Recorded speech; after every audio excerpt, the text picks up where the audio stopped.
Oh, that's a big ship. That's a big ship.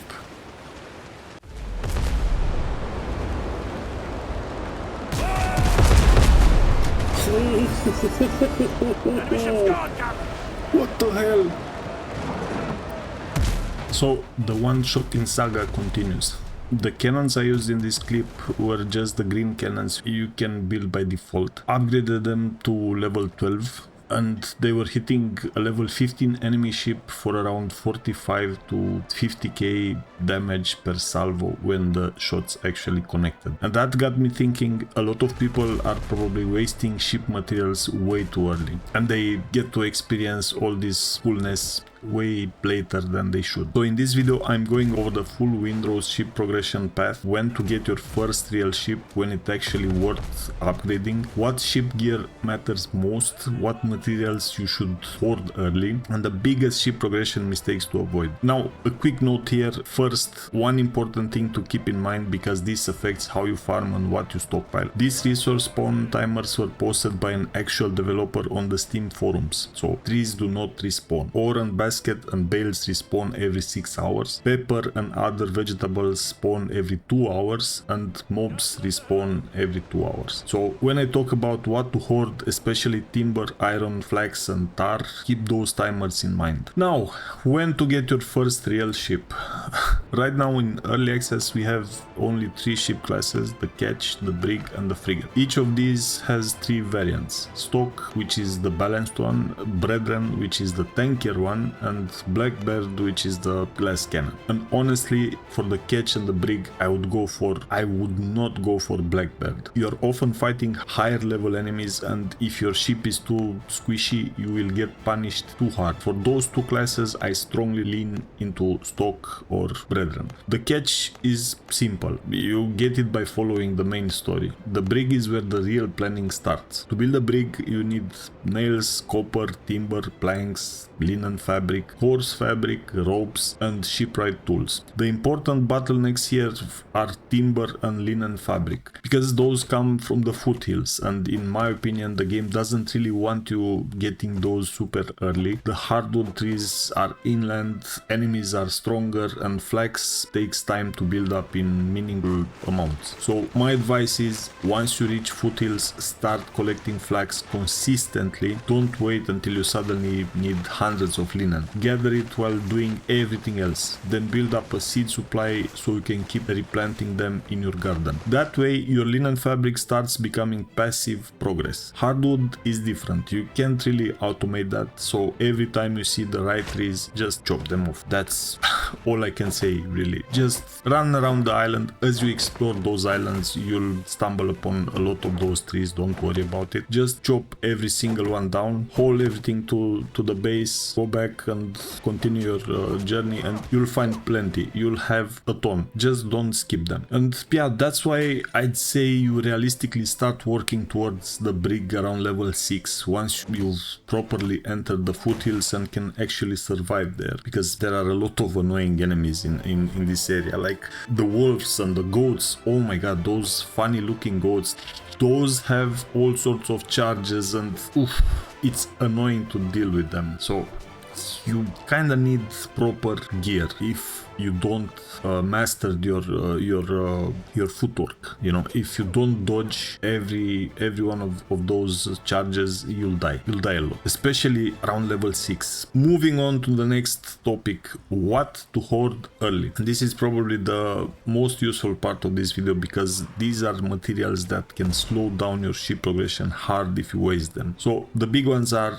of course, iron, timber, flax, linen fabric, planks. Iron is huge because it gets pulled into too many directions. You need it for ship progression, but you also keep spending it on bullets and all sorts of upgrades and building upgrades in your base and stuff. So even though the raw frigate requirement doesn't look insane, in practice iron disappears fast. So then timber is another big one. You need a lot of it, and unlike ore, trees do not respawn, so you need to find them every time in a different spot. So again, when you find the right trees, cut all of them down. No exception. Take no prisoners. Now, flax is worth hoarding early because it turns into linen fabric and the frigate needs a lot of it. Once you have a steady seed loop going in your garden, just keep it going. You need around 20 to 30 seeds to for that to feel right, you know. Planks are less scary because if you do naval combat regularly, you usually end up with a lot of wood anyway. I often unload like 300 wood out of my ship, so I don't cut regular trees at all, basically. Since I got the brig, I'm not cutting regular trees anymore. I always have a lot of wood, basic wood, but that's only if you do actually engage in ship combat. And tar is one of the nicer late resources because once you reach the last biome, the cursed swamps, it's actually pretty accessible near the coast. You just cut down those trees and you'll have a lot of tar, and it's pretty comfortable. You don't even need to fight anything, you know, to get tar. Yeah, you'll get aggroed by some crocodiles and stuff, but whatever. You can even run from them if you have issues dealing with them in that moment. Now, when to get the frigate? This is where you want to stop wasting mats and on temporary junk, as the frigate needs a lot of prep. You need nails, you need iron, you need planks, you need timber, you need linen fabric, tar related materials, rope, shipwright tools. The main resources to start stockpiling as early as possible are of course the iron, the timber and the flax. That's all you need. Iron and timber come from foothills and both are needed in big amounts, not just for the frigate but for other upgrades too. A lot of upgrades. So don't think of the frigate cost in isolation. That's the trap. The frigate itself might ask for 120 iron ingots, but if you're already been spending iron on ammo on random upgrades, suddenly that 120 feels expensive. Same with the linen fabric. The ship needs a lot, but fortunately not many things compete with it too hard in progression. So if you've been planting flax consistently, as I've said, you should be in a decent shape by then. Tar comes from the car swamps and luckily is not too painful to get. That's probably the least annoying part of this grind. Now, the best equipment priority for the ships. So let's talk about the upgrade priority, because this is where people waste a lot of resources. My ship gear priority would be cannons first, always, no exceptions. Hull second, and the boarding gear, whatever. The last one, I'm not even bothering to upgrade it. So if my cannons are eye level 12, my boarding gear can be level 8 or something. So this is how I keep it. Because cannons are the biggest power spike by far. They speed up fights, they make dangerous ships manageable, and they let you snowball harder once you're landing shots consistently. Hull upgrades come second because survivability matters a lot once enemies start hitting hard, because a dead ship does 0 damage. And boarding gear comes last for me. It matters, but not as much as killing faster and surviving longer. Now let's talk a bit about best gear choices. For the frigate, I think this is the point where it actually makes sense to invest in proper gear. For the 36 pounders, I recommend the perfectly ordered ones because you get faster reload and that feels amazing, and you often don't even need to swap sides much with these ones because you keep working one side over and over if your positioning is actually good. For full gear, hull bracing, nil hold feels incredible. The big value here is that taking damage no longer interrupts repairs, and once upgraded, the repair duration bonus gets even better. That's why this is the ship where I'd actually start leaning into naval tactics and proper sustain. For the support setup, stretch the supply feels really good because it boosts repair kit duration again, and that turns each repair into a lot more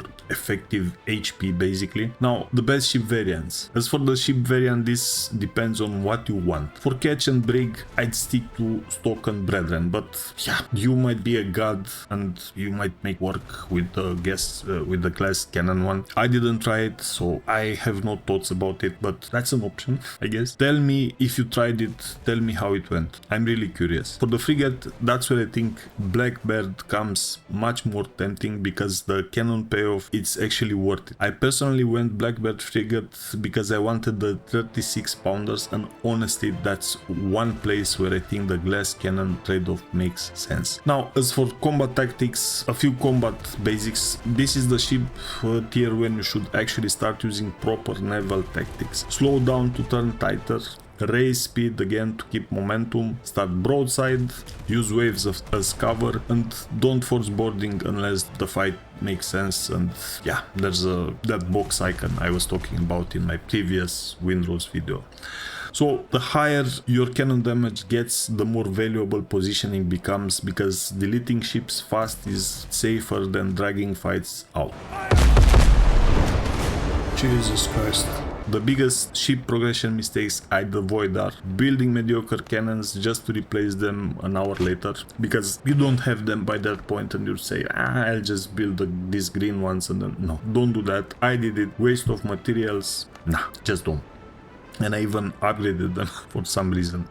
Spending iron too freely before frigate prep, not stockpiling timber when you find it, ignoring flax until you suddenly need hundreds of fabric, going blackbird too early on weaker ship classes. Again, tell me if you have a different experience. That's my thing. Seeing how easily I was melting with the tanky brig, I don't think I would have done a better job with a blackbird brig, for example. But tell me in the comments if you have a different experience. I'm really curious, because I want to replay this game later, and I'll go for Blackbird Brig, for example. Another one is treating ship progression like a pure combat problem instead of a materials problem, and yeah, this one is probably the biggest. Most people don't get stuck because they can't fight, they get stuck because they spend the wrong resources too early, and by the time they need them, they don't have it.